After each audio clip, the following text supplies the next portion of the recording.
Israel कहना है कि फिलिस्तीनी आतंकवादी उनके एक सैनिक को पकड़ कर ले जाते हैं जिसका नाम था गिलाद शलीद, जो मेरे पीछे आप देख रहे हैं। इसकी मौत की खबरों के साथ ही एक चर्चा बड़ी शुरू हो गई है। क्या हमास अब खत्म हो गया है? अब फाइनली कंफर्म है कि हमास का पॉलिटिकल मुखिया याहिया सिनवार फाइनली मारा गया है। यह जंग कल खत्म हो सकती है अगर हमास हमारे बंधक बनाए हुए लोगों को रिहा कर दे। 3 लोग इनको देखकर भाग खड़े हुए और भाग खड़े होने में जब इन्होंने फायरिंग की तो उसमें से एक व्यक्ति एक मकान के अंदर घुस गया।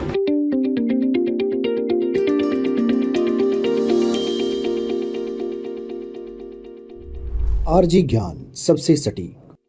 नमस्कार, जय हिंद साथियों, स्वागत है आप सभी लोगों का आरजी ज्ञान पर। मैं सुशांत कुमार हाजिर हूं फिर एक नई चर्चा के साथ।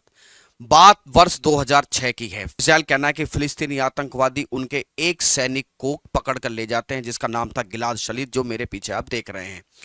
यहूदियों के लिए अपना एक एक आदमी बहुत इंपॉर्टेंट है और इस बात को ध्यान में रखते हुए उन्होंने वर्ष 2011 में फिलिस्तीन के साथ एक समझौता किया। समझौते की इस शर्त के अनुसार 1027 कैदी एक सैनिक के लिए इजराइल ने फिलिस्तीनियों पे जो आरोप लगाए हुए थे उनके कुछ कैदी इजराइल के पास थे जिनको वो अपने देश के खिलाफ टेररिस्ट मानता था या उसके देश के खिलाफ कुछ साजिश की हुई थी। तो 1027 कैदियों को रिहा करने के लिए मजबूर होता है इजराइल अपने एक सैनिक गिलाद शलीद, जो मेरे पीछे आप देख रहे हैं, इनको बचाने के लिए। उन्हीं कैदियों में एक कैदी था, कैदी नंबर 955766978, और ये जो कैदी था याहिया सिनवार। मेरे प्यारे साथियों, ये वही याहिया सिनवार है जो इस्माइल हानिया, जो हमास का पॉलिटिकल हेड था, उसकी डेथ के बाद इस व्यक्ति को हमास का पॉलिटिकल चीफ बनाया गया था। ये था याहिया सिनवार जिसके मौत की खबरें अब सामने आने लगी हैं। इसकी मौत की खबरों के साथ ही एक चर्चा बड़ी शुरू हो गई है। क्या हमास अब खत्म हो गया है? इसकी मृत्यु की खबर 23 सितंबर को भी उड़ी थी पिछले महीने कि भाई इसको इजरायली डिफेंस फोर्सेज ने मार दिया है, लेकिन तभी यह बताया गया कि यह शख्स इससे पहले भी यह गड़बड़ इसके साथ हो चुकी है कि इसको मरा हुआ डिक्लेयर कर दिया जाता है, फिर यह कहीं ना कहीं दिख जाता था। लेकिन अब फाइनली कंफर्म है कि हमास का पॉलिटिकल मुखिया याहिया सिनवार फाइनली मारा गया है। यहां पर चर्चा शुरू होती है, क्या हमास अब पूरी तरीके से खत्म हो गया है? हमास पूरी तरीके से खत्म हो गया या हमास घुटनों पर आ गया है, या ये युद्ध अब बंद हो जाएगा? मेरे प्यारे साथियों, 7 अक्टूबर की तारीख थी, 7 अक्टूबर वर्ष 2023, जब गाजा पट्टी है, गाजा पट्टी में जो संगठन जो कंट्रोल करता है जिसे हमास कहते हैं, हमास के कुछ लड़ाके इजराइल में घुस जाते हैं, वहां पर बहुत सारे लोगों का नरसंहार करते हैं, जिसके विरोध में, जिसकी प्रतिक्रिया के स्वरूप ये पूरी कहानी गाजा पट्टी में चल रही थी। कहा जाता है कि उस योजना के 3 लोग मास्टरमाइंड थे, तीनों के तीनों मारे जा चुके हैं। तो कायदा तो यह है कि अगर आप दिमाग लगाओगे कि साहब अगर तीनों लोग मारे जा चुके हैं तो हमारा बदला पूरा हो चुका है, इजराइल को ऐसा मानना चाहिए कि उसका बदला पूरा हो चुका है, तो यह युद्ध बंद हो जाना चाहिए। जैसे ही याहिया सिनवार के मरने की खबर आई, इजरायली प्रधानमंत्री बेंजामिन नेतन्याहू साहब का स्टेटमेंट आया कि इतिहास में होलोकास्ट के बाद यहूदियों पर किए गए सबसे भयावह नरसंहार को जन्म देने वाले शख्स को मार दिया गया है और सिनवार को मारकर हिसाब चुकता कर दिया गया है। लेकिन हमारी जंग अभी खत्म नहीं हुई है। यहां पर जो मैं अब आगे बात बोल रहा हूं उसको समझने की जरूरत है। यह जंग कल खत्म हो सकती है अगर हमास हमारे बंधक बनाए हुए लोगों को रिहा करते। गाजा पट्टी में यह पूरी कहानी चल रही है और आपको पता होना चाहिए कि इस गाजा पट्टी में इजरायली सेना के, आप समझिए आईडीएफ जो इजराइल डिफेंस फोर्सेज, उनके 2 लक्ष्य हैं। पहला, हमास की लीडरशिप को खत्म करना। जब लीडरशिप खत्म हो जाएगी तो लड़ाकों का मनोबल अपने आप टूट जाएगा। दूसरा, अभी तक इस बात की पूरी जानकारी है कि हमास जो 7 अक्टूबर 2023 को हुआ, उस दौरान हमास के लड़ाके कुछ इजरायलियों को पकड़ कर ले गए थे, वो अभी भी इस गाजा पट्टी में कहीं ना कहीं बंधक बना कर रखे हुए हैं। पहला, हमास की कमर तोड़ना। दूसरी बात यह है कि भाई जो भी बंधक हमारे थे, हम एक एक बंधक को आप जो है छुड़ाएंगे। मैंने अपनी कहानी के पहले उसमें की थी कि एक सैनिक को बचाने के लिए 1027 कैदियों को छोड़ा जा सकता है, तो वो तो इजराइल के आम नागरिक हैं और अपने आम नागरिकों के प्रति संवेदनशीलता इस देश में बहुत ज्यादा है। इजराइल में बहुत संवेदनशीलता है, तो वो अपने एक एक नागरिक को वापस लाएगा, क्योंकि बेंजामिन नेतन्याहू साहब को देश में अपने जीतने ज्यादा खुशी तो होती है लेकिन विरोध का सामना करना पड़ता है कि बेंजामिन नेतन्याहू साहब आप हमारे लोगों को छुड़ा कर क्यों नहीं ला रहे हैं। जो इजराइल की जनता है कई बार वो नेतन्याहू साहब के खिलाफ भी प्रोटेस्ट करती है, तो वो इस बात को जानते हैं कि इज्जत के लिए और अपने राजनीतिक कैरियर को बचाने के लिए और इजराइल और यहूदियों को बचाव करने के लिए इस समय बहुत ज्यादा जरूरी है कि एक तो हमास का खात्मा हो और साथ के साथ में हमारे एक एक बंधक वापस आएंगे, तभी जाकर बात बनेगी। अब आते हैं वापस कहानी पर। मैंने बताया कि ये जो याहिया सिनेवार है, आज मैं कहानी मेरी याहिया सिनेवार को लेकर है, और मैं ये बताऊंगा कि याहिया सिनेवार की अगर मौत की खबर आई है तो उसके बाद हमास कितना कमजोर पड़ सकता है, और हमास का अगला लीडर, क्योंकि लीडर तो ये लोग चुनेंगे, क्योंकि हमास ने साफ कह दिया कि भैया हम जंग करने के मूड में ही हैं, हम कोई समझौता इजराइल से नहीं करेंगे। नहीं करोगे तो ऑब्वियस बात है तुम्हें एक नेता की जरूरत पड़ेगी। समझिए पहले 16 अक्टूबर का घटनाक्रम। 16 अक्टूबर वर्ष 2024 इजराइल की सेना अपने एक रूटीन मिशन पे थी। रूटीन मिशन समझते हो, जिसमें ये लोग चेक कर रहे थे कि जहां जहां हमला करते हैं वहां वहां ये थे। तभी इनको पता चला कि 3 लोग हैं। 3 लोग क्या कर रहे हैं, इनको देखकर भाग खड़े होते हैं। 3 लोग इनको देखकर भाग खड़े हुए, और भाग खड़े होने में जब इन्होंने फायरिंग की तो उसमें से एक व्यक्ति एक मकान के अंदर घुस गया। मकान के अंदर घुसा, फायरिंग हुई, ड्रोन से जाके चेक किया तो पता चला कि वो शख्स एक सोफे पे बैठा हुआ है, साफा बांधा हुआ था, और वो शख्स एक डंडे से उस ड्रोन को मारने की कोशिश करता है। वहां पर फायरिंग हुई और वो व्यक्ति मारा गया। तब तो आईडीएफ इजराइली डिफेंस फोर्सेस को इस बात का अंदाजा नहीं था कि भाई साहब ये जो 3 लोग जिन पर हमने फायरिंग की उसमें से एक व्यक्ति एक घर में घुस जाता है, और सोफे पे बैठा हुआ वो ड्रोन में दिखाई दे रहा है। और जब ड्रोन से उसको हमला किया गया, बाद में जब उसको मारा गया, बाद में एक टैंक से भी उस बिल्डिंग पे हमला किया, पता चला कि कोई ना कोई अंदर मरा है। लेकिन आईडीएफ इजरायली डिफेंस फोर्सेस को इस बात का अंदाजा नहीं था कि जो शख्स मारा गया है अंदर, वो है जिसके पीछे हम पिछले 1-1.5 साल से लगे हुए हैं। ये शख्स याहिया सिनेवार है। ये अंदाजा नहीं था। अगले दिन जब चेक होने की बात आई कि चलिए एक काम करते हैं, देख कर आते हैं कि जिस बिल्डिंग को हमने ध्वस्त किया है उस बिल्डिंग में कहां है ये सिचुएशन, वो शख्स कहां है। तो पता चला कि ये शख्स इस तरीके से, जो बिल्डिंग ध्वस्त हुई, इस ध्वस्त बिल्डिंग को चेक करने के लिए इजरायली डिफेंस फोर्सेस पहुंचती हैं। मेरे प्यारे साथियों, तस्वीरें थोड़ी विचलित कर सकती हैं, लेकिन चीज को समझने के लिए बहुत ज्यादा जरूरी है। आपको चारों तरफ उस ध्वस्त बिल्डिंग में एक शख्स जो है वो डेड दिख रहा है।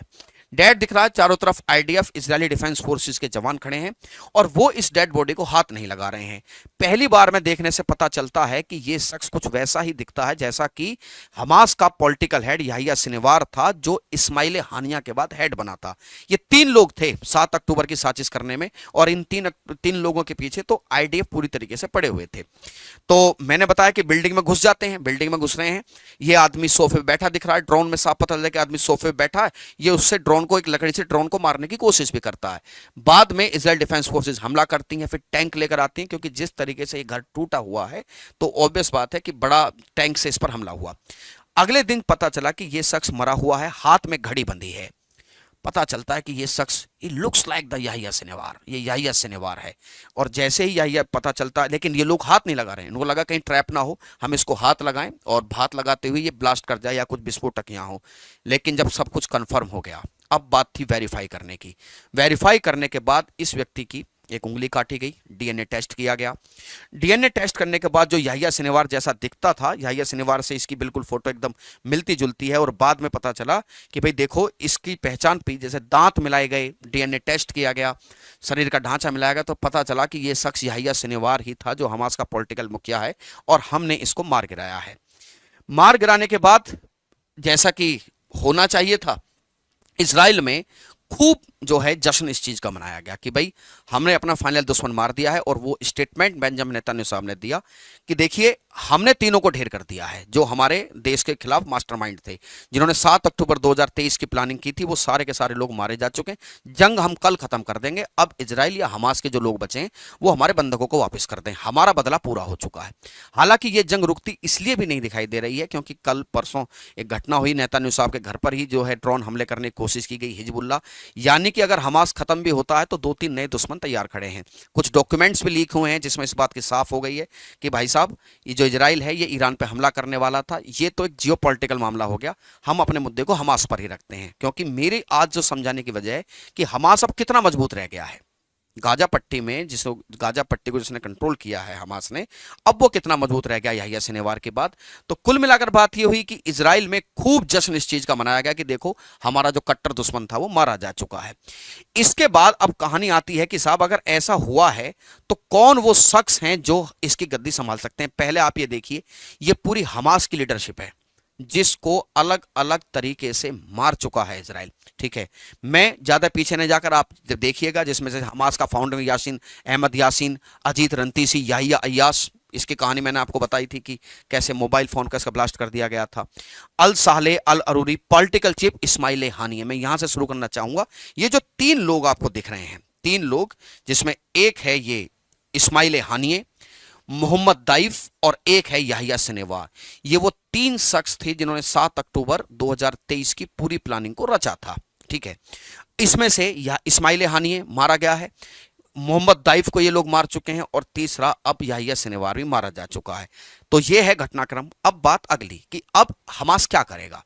देखिए, हमास अपना नया लीडर ढूंढेगा, ये कन्फर्म है बात, क्योंकि हमास जिस तरीके से गाजा पट्टी में प्रोटेस्ट हो रहे हैं, याहिया सिनेवार की फोटो लगाकर लोग कह रहे हैं कि भाई साहब ये तो शहीद की मौत ही मरा है, और शहीद ऐसे ही मरते हैं, कमांडर ऐसे ही मरते हैं। तो मुझे नहीं लगता कि अभी वहां पर मनोबल कुछ डाउन हुआ है लोगों का। ठीक है, और जब हमास ने भी साफ कर दिया कि वो जंग लड़ेगा, जंग जारी रहेगी, हम इजराइल के सामने सरेंडर करने वाले नहीं है। हालांकि ये बात अलग है कि जो इस्माइल हानिया के बाद और याहिया सिनेवार के बाद ये जो हमास टूटा जरूर, लेकिन टूटने के बाद एक बात कंफर्म थी, जब बेंजामिन नेतन्याहू ने कहा कि भाई साहब हम अब जंग नहीं चाहते, तुम हमारे बंधक वापस करो, हम तुम्हें क्या कर देंगे, जंग को रोक देंगे। लेकिन हमास इस मूड में नहीं दिखता है। अब तलाश शुरू होती है हमास के नए मुखिया की। कौन हो सकते हैं हमास के नए मुखिया? इस लिस्ट में 4 आदमियों के नाम सामने हैं। पहला है खालिल मेशाल, 2017 तक ये शख्स हमास का पॉलिटिकल हेड रहा है। ठीक है, माना जा रहा है कि शायद इसके हाथ में गद्दी आ जाए। एक है जबरीन, इसको हमास का सीईओ कहा जाता है, क्योंकि जिस तरीके से भाई हमास लड़ रहा है तो उसको पैसा कहीं ना कहीं से तो आएगा। बताया जाता है कि ये जबरीन नाम का जो शख्स है, यही हमास के लिए प्रॉपर फंडिंग का जुगाड़ करता है। कोई रिसोर्स नहीं है इनके पास, बावजूद इसके करोड़ों डॉलर जुगाड़ कर लेता है ये शख्स, इसलिए इसे हमास का सीईओ कहा जाता है। एक नाम जो सामने, 4 नाम निकल कर आ रहे हैं। एक है अल हय्या, ये सबसे ज्यादा आगे चल रहा है। उम्मीद इस बात की है कि बहुत जल्दी इसको हमास का नया मुखिया घोषित कर दिया जाएगा, और ये इसके कई देशों से अच्छे संबंध, काफी डिप्लोमेटिक किस्म का ये आदमी है। सीरिया से इसको समर्थन है, ईरान से इसको समर्थन है, तो लगता है कि ये बैलेंस भी करना, मतलब ऐसा है कि इसका बातचीत करने का तरीका बड़ा शानदार बताया जाता है, और बताया जाता है कि इसने बड़े अच्छे लेवल पर चीज़ों को मैनेज किया, बाकी देशों के साथ फंडिंग से लेकर डिप्लोमेसी से लेकर सब चीज़ में ये आगे है, और ये डिप्टी के पद पर भी रहा है हमास के पॉलिटिकल हेड्स के, जिसका नाम है अल हय्या। तो उम्मीद इस बात की कि शायद इसको अगला हमास का नया मुखिया बनाया जाए। मरजोक, ये बताया जाता है कि ये भी मतलब ठीक ठाक पढ़ा लिखा आदमी, इंजीनियरिंग इसने किया, अमेरिका ने तो इसको बैन किया हुआ है, ये भी इस रेस में है। लेकिन ओवरऑल कंक्लूजन ये है कि जिस तरह की तबाही गाजा पट्टी में हुई है, और जिस तरीके से गाजा पट्टी, अब मुझे नहीं लगता कि बहुत ज्यादा हमास एक्टिव रह पाएगा, क्योंकि ये जो अब जो नए लीडर आ रहे हैं ना, ये सेकंड लाइन लीडर हैं इनके। ठीक है, जो टॉप लीडरशिप है, टॉप लीडरशिप का पूरा खात्मा कर चुके हैं, और गाजा पट्टी में मेरे प्यारे साथियों कुछ बचा है नहीं। ठीक है, छोड़कर मनोबल अब कुछ गाजा पट्टी में हमास के लड़ाकों के पास है नहीं। वो सुरंग जिनके बारे में ये कह रहे थे कि ये सुरंग इजराइल डिफेंस फोर्सेस की कब्र साबित होंगी, उन सुरंगों से भी अब कुछ हासिल नहीं होने वाला। सब चीजें खत्म हो, मतलब बड़ा तकड़ा यहां पर इन्होंने मामला खराब कर दिया। आईडीएफ नहीं, कुछ नहीं बचा है गाजा पट्टी में। ठीक है, तो ये कहानी रही याहिया सिनेवार की। इसे खान यूनिस का, लोग यही बोलते थे कि ये कसाई है वहाँ का, है ना। तो मैंने एक दिन मैंने बताया भी था तो कि इसको कसाई के नाम से लोग जानते थे। बहरहाल हीरो है गाजा पट्टी में, लोग पोस्टर लगा रहे हैं, कह रहे हैं कि हमारा मनोबल नहीं टूटा है, भले ही हमारी याहिया सिनेवार नेता मारे गए, कमांडर ऐसे ही मारे जाते हैं। तो ये है आज तक की कहानी जो गाजा पट्टी में चल रही है। मैं फिर हाजिर होऊंगा एक नई जानकारी के साथ। उम्मीद करता हूं जानकारी आपको रुचिकर लगी होगी। आप अगर और किसी विषय पर मुझसे कोई जानकारी चाहते हैं तो कमेंट सेक्शन आपके लिए खुला है, और मैं आपके कमेंट्स का स्वागत करूंगा। मिलता हूं फिर एक नई जानकारी के साथ, तब तक के लिए धन्यवाद। जय हिंद, जय भारत।